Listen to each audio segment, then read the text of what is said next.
Hello, everyone. Welcome to the Ranting Shop with me, Melissa, and I'm back here to discuss episode 12 of Ready to Love. Now, this episode was quite explosive because we found out what Morgan's reaction was about Tony having that intimate relationship with Natasha, whether it be a brief one or it seemed like it was brief, but it happened and he told her, and we saw she reacted, and it wasn't classy at all. It wasn't giving. It was actually quite disgusting. Let's get into it. So Tommy asked the men to let their connections meet their family members, and we're gonna see shortly how that goes. So Tony makes his sister meet Morgan, and what was the most alarming thing the sister said was in reference to or in response to when he says he thinks Morgan is the one, the sister goes, they're all the one. So it just paints a picture of the fact that Tony is a lover boy, or should I say player boy, I don't know, but it looks as if his sister has seen a lot of women and has been privy to a lot of conversations with a lot of the potential ones, and it ended up falling through. So hence probably why her reaction is the way it is. Morgan bringing up counseling to the sister, it's quite alarming, and I agree with the sister in that you guys are just dating. You guys barely know each other, but you're bringing up the potential for therapy. It sounds a bit ridiculous from the audience's perspective because as far as we're concerned, they're dating and they barely know each other. They probably know each other for 2 weeks max. Granted, they see each other very often, but they don't know each other for very long. So bringing up therapy is like, if it's that serious, as far as the communication debacle is concerned, so early on in the relationship, I don't see the relationship going very far. I really don't. It's not a promising sign. If so early on you have communication issues, that speaks to the fact that you're forcing a square peg in a round hole. You're forcing something to work that does not and will not work, and this never goes very well, especially for the woman. And this is why I agree with the sister. It's just really weird.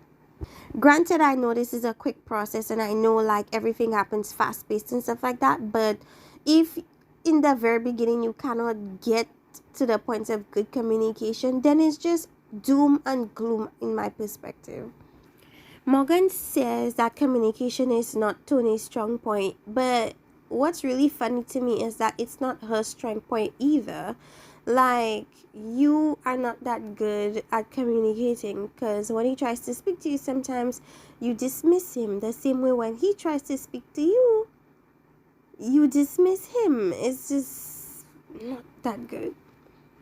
For the sister to answer that she doesn't know if Morgan is the right fit for Tony, that just speaks to me that she doesn't really like Morgan that well, or there's something about Morgan that she doesn't quite trust is gonna be a good fit for her brother.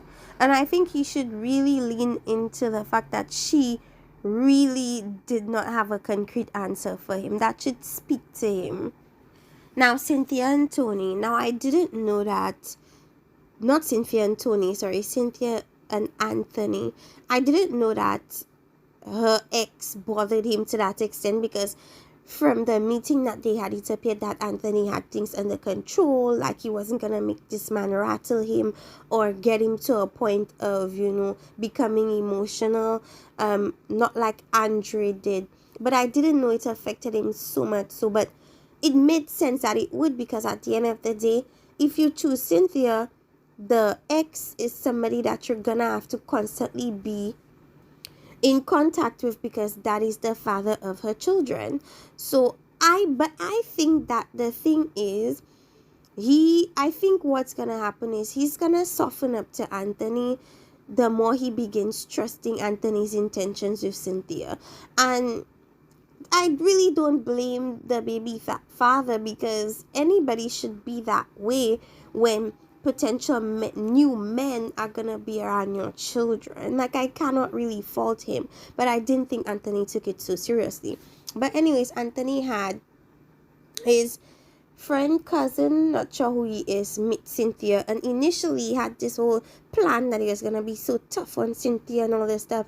And Cynthia does what she does, and like when she speaks, it softens up everyone. Everybody changes their mind. So she did what she had to do. She addressed the father situation. She mentioned that she handles what she needs to handle, and she assures the man and Anthony, I suppose, that the baby father is not going to be an impediment in their relationship. And I really don't think he's going to be. I just think he needs to trust the new man that Cynthia is gonna be around his children, which I don't really fault him for. But yeah, eventually the friend or cousin was swept off his feet by Cynthia and her words and her confidence and her just femininity and boss, persona that she puts on, and he started to like her. He ended up liking her, which made Anthony confident in pursuing her, because literally that's his only connection left. Mercedes is not that into him, and I never thought Mercedes was ever into him. So like, he really only had Cynthia, or has Cynthia. So you notice Cynthia calls Anthony husband. These are like mind games and tricks, honey. Do not fall for that, especially so early on in the dating process. I don't think he really buys it, because clearly she has something with Andrea as well. But we'll see. So it's Andre's turn, and Andre is going to have his sister and I think her daughter meet Jeffrey and Cynthia together. But I think Cynthia comes in first. And of course, this sister is like highly critical, and she's clearly not a woman's woman in that sense. She's there strictly for her brother and what she thinks is best for him, which I can't really blame her for. One of the things that really bothered the sister is the fact that both women have children, and she really kind of dissed Jeffrey in a way, like trying to say that she has a lot of baggage, so to speak, because she has 3 children. And Jeffrey was kind of irritated because she's like, why don't you ask your brother why he chose me? Like, out of women, all these women, and some of them had no children, why did he choose me? Ask your brother. Which is a good question. But I don't think it's gonna be really good for Jeffrey being with Anthony if she's gonna have to be around the sister that clearly doesn't like him and think he could do better. I think the sister wants him to be with somebody that doesn't have any children, and both of them do, because I remember her saying that if she had to choose somebody for him, she would choose Cynthia. And you could really tell which side the men are going for, because whenever the person that they have meet their potential says, okay, A, you could tell, yeah, okay, A. You could tell that they really like B though, and they really wanted you to say B, but you kept saying A, which is weird. But you could tell he prefers Jeffrey. Like, that doesn't shock anybody. If he chooses Jeffrey in the end, I wouldn't be shocked. The only person that would probably be shocked is Cynthia. My thing with Jeffrey is, why is she always pressed about another woman? Like, this is a dating show. Everybody's dating multiple people. Why she's always so pressed about another woman being there, another woman talking to the guy she likes? Like, she just comes across extremely possessive to me. I just feel as if she feels like men should just focus on her and only her. But as somebody said in the comment section one time, this is not The Bachelorette, so I don't know why she does that. Of course Cynthia is gonna be there. Cynthia is this other connection. Jeffrey, when they asked her what can she bring to the table, which I think is a dumb conversation, but the lady is clearly man-centric. So Jeffrey's like, I'll be everything. I'm everything a man could need and want. Okay, that's what she says. Bearing in complete mind that she couldn't bring not one of her exes to the show. Meaning, in my opinion, she's not good with any of her exes. And I'm not saying that people don't have nasty breakups, but you mean to tell me you have like not one lasting connection with anybody that can speak on your behalf? Like, that's a red flag. But anyways, Jeffree spoke about her degrees and her businesses and the fact that she can take care of her children out. I think what her point was, she could take care of her children outside of Andre. I think that was her point. That's why she brought up her businesses and her degrees and her things like that. But anyways, the lady preferred Cynthia, but really doesn't want any of them to be with Andre. Then again, has his own decision to make. Now, the debacle between Tony and Morgan and Natasha. Now, this is the juicy bit right here. This discussion was very triggering. Tony told her something in confidence. He told her that he did date briefly and had an intimate meeting or connection with Natasha. Just to let her know, just in case it's brought up, she's aware of that. And people were like, he didn't have to tell her. Okay, yes, he really didn't have to, but they're on a show at the same time and you don't want any pop-ups. So he told her, out of respect for her. And what does she do? She brings it up during their date, and she was very upset about it to the point of calling Natasha low-hanging fruit. Basically demeaning him and saying that he makes poor decisions about who he sleeps with. Basically really degrading Natasha. And he's like, okay, you could say what you need to say about me, but I'm not gonna allow you to degrade Natasha. And she's like, whoa, you defending Natasha? How dare you? Just cut it quickly. And then he moves into, he is who he is. He did what he did. Is either, are you gonna stay and accept that he did that, or are you gonna move on? Basically, that's really what it is. Like, there's no need to name call the man, to disrespect a woman, to do what? To make yourself feel better. It makes you look like a bee. You come across looking classless. You come across looking jealous and insecure. It doesn't make you look good.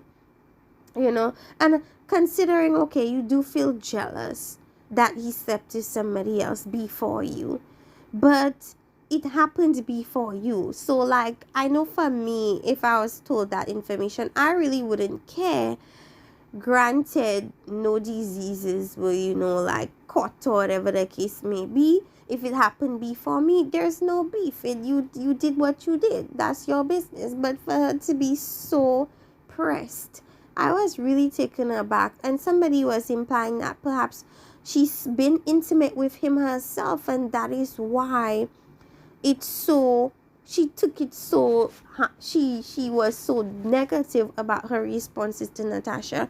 And talking about that whole scenario, Natasha had an interview with Kamisha Reviews, and she was basically explaining the situation, and she was like essentially blaming Tommy a lot for making Tony have to be very specific about what he did with Natasha.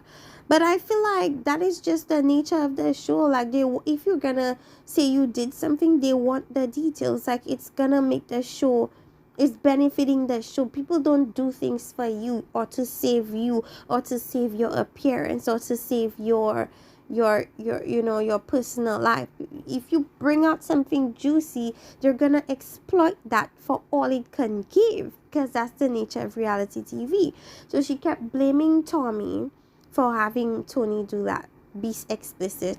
She's making this a whole semantic thing of, oh, intimacy can be anything. Intimacy could be hugging, intimacy can be kissing, intimacy can be sex. Like, at the end of the day, I was like, just own the fact that you did sleep with him, because he made it very clear during that date when he had to do the in the moment interview, which is where he speaks to the audience. He says he wanted to explore something physical with you. So he basically said he slept with you. That was what he implied. So don't come and get caught up in Tommy and what Tommy did. Get caught up in the fact that everyone knows that you slept with him. Like, it is what it is. There's no need now to go on interviews and try and make this an issue of semantics and every intimacy can mean every, because he didn't just say y'all were intimate. And let's just cut the foolery. Like, I understand you're a lawyer, and a lawyer's job is to play into semantics and make it and find loopholes in a generalized word or statement and like make it inconclusive. But it didn't work, because he didn't just say y'all were intimate. And even if he did say y'all were intimate, that in itself implies y'all had sex. People don't just say I was intimate with somebody and mean that they kissed them. Be serious. If they kissed, they say they kissed. If they hugged, they say they hugged. But if they say they were intimate, it implies sex. Now, that's not just what he said. He said he wanted to explore something physical with Natasha. Not that he wanted to, that he did explore something physical with Natasha. To say that, it means y'all were doing more than just kissing and hugging. Y'all had sex. Just be for real. Like, I just wish she owned up to that, but she was just playing into this whole thing of, oh, semantics, and oh, Tommy did this, and oh, I didn't know. Well, she was saying that she didn't even know that whole situation played out on TV until the reunion. And just, I think the same day of the reunion, they pulled her aside and they told her she would be spoken about on the show, but she didn't know it was in the extent that it was spoken about. I'm pretty sure she wasn't aware that she was gonna be having her intimate life would be, basically placed on social media for everybody to critique and talk about. But that's what happened, and it's unfortunate and it's a bit embarrassing. But you did it. Just own up to the fact that you did it and stop hiding behind words that you could twist and turn into, whatever. It is what it is. So that irritated me about commission reviews. But I'm going on a tangent here. The point of the matter is, Morgan was disgusting, and I was looking at a lot of the comments, and it was saying, oh, doesn't she see Tony for who he is? Tony is this and Tony is that. And I just feel as if, I don't know if I would completely put the blame on Tony. Like, at the end of the day, they're dating. Like, some people choose to have sex, some people don't choose to have sex. I'm not going to crucify the man because he had sex with somebody. Like, that, it is what it is. Everybody's an adult. Everybody makes the decisions based on what they feel is right for them, and he and she felt right enough to have sex with each other. I will not crucify him for that, but what I will do is speak about Morgan and the way she handled the situation. 100% uncalled for, 100% disgusting, and I hope she apologizes to Natasha for what she said about her to Tony, calling her low-hanging fruit, basically saying she's less of a woman, basically saying like she's not a quality type of individual. Like, you didn't have to do all that. You really didn't. You did too much. So Jeffree and Marc Anthony speak, and essentially that is the last stop for their connection, because she's choosing to move on with Andre instead, and he's gonna go to Mercedes.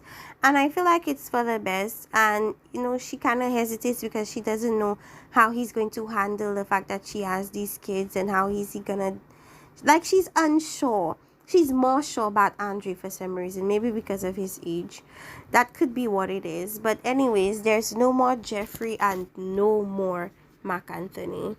So Marc Anthony has his cousin meet Mercedes. And the thing about Mercedes, to me, she strikes me as somebody that wants an unconventional type of relationship. I don't feel as if she's really rushing towards marriage. She's not rushing towards anything. Unlike other women that want marriage, they want children, they want everything now. She strikes me as somebody that wants to take her time, and I feel like that's more so kind of on the lines of where Marc Anthony is. But based on his conversation with Jeffree, it looked as if he was willing to go to that extent if he had to, if he needed to.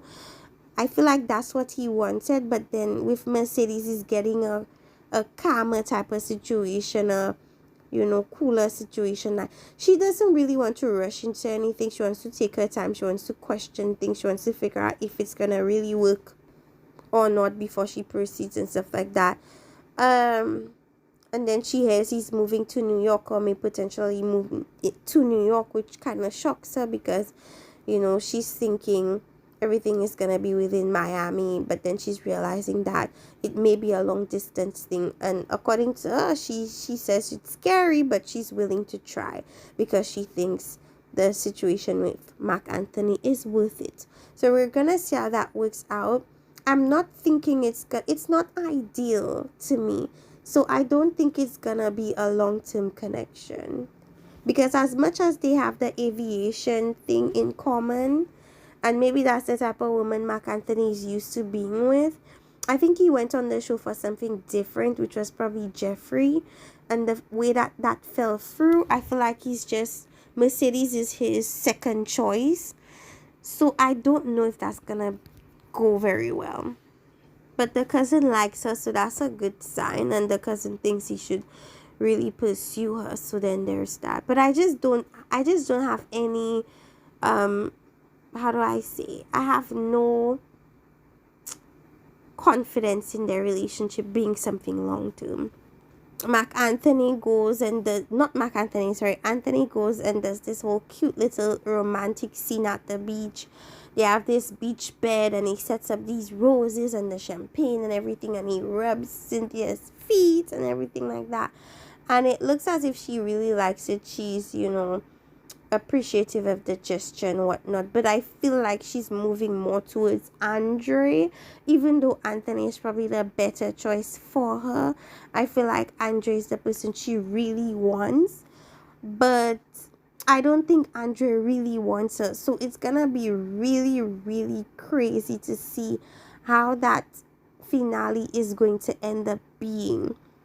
I really don't want Cynthia to end up getting hurt in the situation, but it looks to me like she's moving more towards Andre than she is Anthony.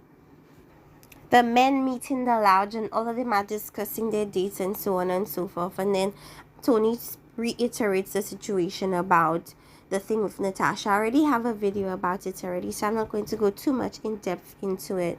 But essentially, Tommy wanted him to state explicitly what went on with Natasha. And apparently there's this rule that you're not supposed to be seeing, dating, talking to anybody that has already been eliminated from the show. But clearly it's not a very strict rule because he's still on the show. Either way it goes, he slept with her.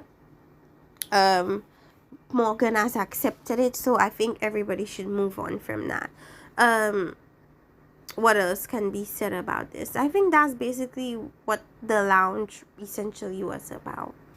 The fact that they keep calling it an entanglement, it really isn't an entanglement, because if he dated and slept with Natasha early on in the process, how is it an entanglement? It's just something that happened early in the process. I mean, he met Morgan after the fact, so it's really not an entanglement. I just feel like sometimes pop culture, social media, whatever it is, they make these words famous and then people just start using them in the wrong context. It was not an entanglement. Anyways, I believe Andre goes to see Cynthia, and I think he had this date to essentially break up with Cynthia. But according to him, he said he couldn't do it. I think Cynthia just has the gift of gab. And one thing she will do is talk her way out of a horse set situation, a sticky situation, a muddy situation, an elimination situation. If there's one thing Cynthia's gonna do, honey, she's going to talk her way out of something sticky. And you could tell Andre wanted to eventually tell her, okay, I'm choosing to proceed with Jeffrey instead, but he just couldn't do it because Cynthia have one sweet mouth. Gel do. Any of my Haitian people know what gel do is. It's sweet mouth. She just knows the right words to say. Anyways, he couldn't do it, so we have to wait until next episode to see what's gonna happen with or who he's gonna choose. Clearly he's gonna take Jeffrey, because men just like that soft feminine ishness about women. You could see Mark Anthony was whipped from it. You could see Andre is whipped from it, and he's gonna end up choosing her for it as a result. I guess it's that thing that makes men want to protect the women, and that's something he struggled with seeing with Cynthia. It's like he doesn't know if she could be as soft as that, so clearly he's not gonna go for Cynthia, which makes me sad because Cynthia wants him. But I think she should go for Anthony instead. But anyways, you guys, let me know what you think about this episode. It was quite juicy. It was disrespectful. It was triggering. It made you angry. Like, tell me what you think about Morgan. Do you think that she had to go down Natasha? Like, come on, like, you want to present yourself as this classy woman, this bougie type of person, and then you're getting to that gutter level. It's kind of disgusting. Let me know what you think in the comment section. Like, subscribe, and see you next time. Bye bye.